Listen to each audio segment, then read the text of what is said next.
করে ভোট চাইতে হচ্ছে। দেখেন, আপনার এই প্রশ্নের প্রথমে বলে দিই, বাংলাদেশ জামাত ইসলাম জান্নাতের টিকিট বিক্রি করতেছে, এটা হাইলি অবজেকশনেবল। এবং বাংলাদেশ জামাত ইসলামের সে ক্ষমতাই নেই, একমাত্র ক্ষমতা আল্লাহ সুবহানাহু ওয়া তাআলার। এবং তাহলে আমি একটু বলি, কোট করে একটু বলেন।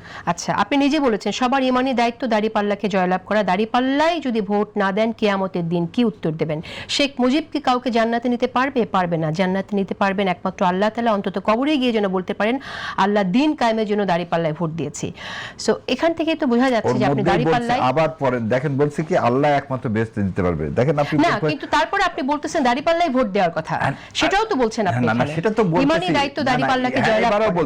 আবারও বলতেছি ইমানি দায়িত্ব, কিন্তু জামাতে ইসলাম আমার কথার মধ্যে দেখেন, কথার মধ্যে আমি বলছি একমাত্র আল্লাহ জান্নাত দিতে পারে। এবং প্রথমেও যা বলছি এখনো বলতেছি, কোরআন এবং সুন্নাহ অনুযায়ী চলতে হবে। এইভাবে যদি চলা যায় তাহলে ইনশাআল্লাহ আমরা কি করতে পারি, জান্নাতের আশা করতে পারি।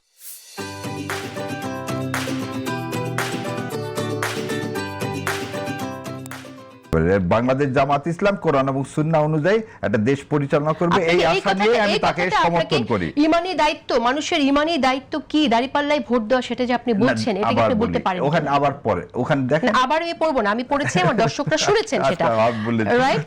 আপনি ইমানি দায়িত্ব বাংলাদেশ জামাত ইসলামকে ভোট দেওয়া। বাংলাদেশ জামাত ইসলাম, এই যে ভাই যেটা বললো, ভাইয়ের যদি কোনো কুয়াশা থাকে আমার কাছে কোনো অস্পষ্টতা নাই, সেজন্য আমি জামাত ইসলামের ওয়েল উইশার এবং জামাত ইসলামকে পছন্দ করি। একটু শেষ করে দিব, জামাত ইসলামকে পছন্দ করি বা সমর্থন করি এই কারণেই, কারণ জামাত ইসলামী একমাত্র দল আমি দেখতে পাই যারা কোরআন এবং সুন্নাহর আলোকে এই দেশ পরিচালনা করবে বলে তারা প্রকাশ্যে ঘোষণা দিয়েছে, তাদের ইশতেহারে তাই আছে সবকিছু, সেজন্য তাদেরকে আমি সমর্থন করি এবং এটা আমি বিশ্বাস করি। মানুষ কবরে যাওয়ার পরে কি হবে সেটা তো আমরা অনেক কিছু জানি, অনেকটা শুনি, কিন্তু কোন মার্কায় ভোট দিয়েছে এই যে প্রশ্ন করা হবে, এটা আপনি কোথা থেকে পেলেন? প্রশ্ন করা হবে না, আপনাকে বললেন মান দিনুকা, মানে দিন কায়েমের জন্য তুমি কি করছো। আমাকে যদি আমি অন্য মানুষের কথা বলি, আমি মারা গেলাম, আমি কি বলতে পারি, আল্লাহ আমার কাছে একটুকুনি ক্ষমতা ছিল দিন কায়েমের জন্য বাংলাদেশে জামাত ইসলাম কোরআন এবং সুন্নাহর আলোকে একটা রাষ্ট্র ব্যবস্থা কায়েম করতে চায়, সেটাতে বিশ্বাস করে আমি দিছি। ধরে নেন হাইপোথেটিক্যালি আমি দিলাম, ওনারা করলেন না, এই জায়গা শেষ করে দিব। ধরেন জামাত ইসলাম ক্ষমতায় আসলেন, কোরআন এবং সুন্নাহর আলোকে করলেন না, তাহলে আমার বিশ্বাসের কি হলো, আমার ভোটের আমানতের খেয়ানত হলো। কিন্তু আমার বিশ্বাসের জন্য আমি আল্লাহকে বলতে পারি that was the last option for me, যে আমি জামাত ইসলাম ছাড়া আমার কাছে আর অন্য কোনো অপশন ছিল না, সেজন্য আমি দাঁড়িপাল্লাতে ভোট দিছি। That is the answer I want to give. কিন্তু আপনি ভোটের জন্য যা বলছেন সেটা সত্য কিনা সেই নিয়ে প্রশ্ন আছে, সেই জায়গা থেকে আপনি আশা করি নিজেকে নিয়ে ভাববেন, কারণ ভিন্ন প্রসঙ্গে যাই। আপনি আরেকটি বক্তব্যে দাবি করেছেন তারেক রহমানের দেশে ফেরা ছিল সুপরিকল্পিত এবং ভারতের নিয়ন্ত্রণে। আপনি বলছেন দিনের আলোর মতো স্পষ্ট যে ভারতের সিগন্যালেই তিনি দেশে ফিরেছেন। মনে হচ্ছে ভোটটা নেয়ার জন্য আপনাকে যখন যেটা প্রয়োজন বলতে হচ্ছে, আপনার কাছে কোনো সুস্পষ্ট প্রমাণ কি আছে? না, এখানে দুইটা জিনিস, আমার কাছে সুস্পষ্ট প্রমাণ থাকবে না। এখানে জনাব তারেক রহমান, ওনাকে নিয়ে আমি কথা বলতে একটু বিব্রত বোধ করি। তারপরে যেহেতু আপনি জিজ্ঞাসা করছেন বলি, উনি 15 দিন আগে বললেন তার হাতে নাফ। যখন উনি দেশে ফিরে আসার কথা বললেন তখন কিন্তু তিনি পরিষ্কার আজ পর্যন্ত করেনি টিল ডেট যে কেন সেদিন সে পাবলিকের, এটা কিন্তু পাবলিক স্পিচ, এটা কিন্তু অন্য কারোর সাথে না শোনা না, পাবলিকলি তিনি বললেন যে তার একক নিয়ন্ত্রণাধীন না। এই একক নিয়ন্ত্রণাধীন না মানিটা কে, এইটা আজ পর্যন্ত ক্লিয়ার করলেন না।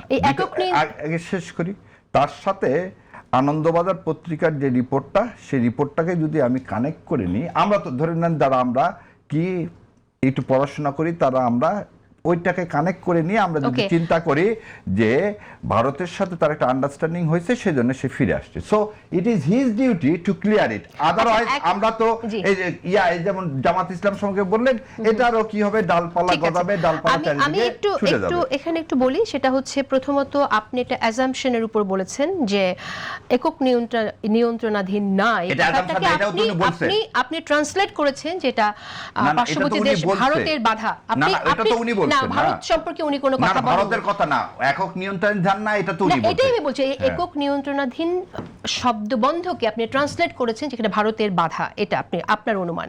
দ্বিতীয়ত আপনি যে পত্রিকাটার কথা বললেন, আপনারা তো কেউ কোনো কথা বললে আপনাদের দলের নেতারা মামলা করে দেয়, কিন্তু আপনি যেটা বলেছেন এখানে তো আমরা দেখতে পাচ্ছি এখানে দ্য ডিসেন্টের বরাত দিয়ে বলে আনন্দবাজার এরকম কোনো সংবাদ প্রকাশ করেনি, দ্যাট ওয়াজ ফেক।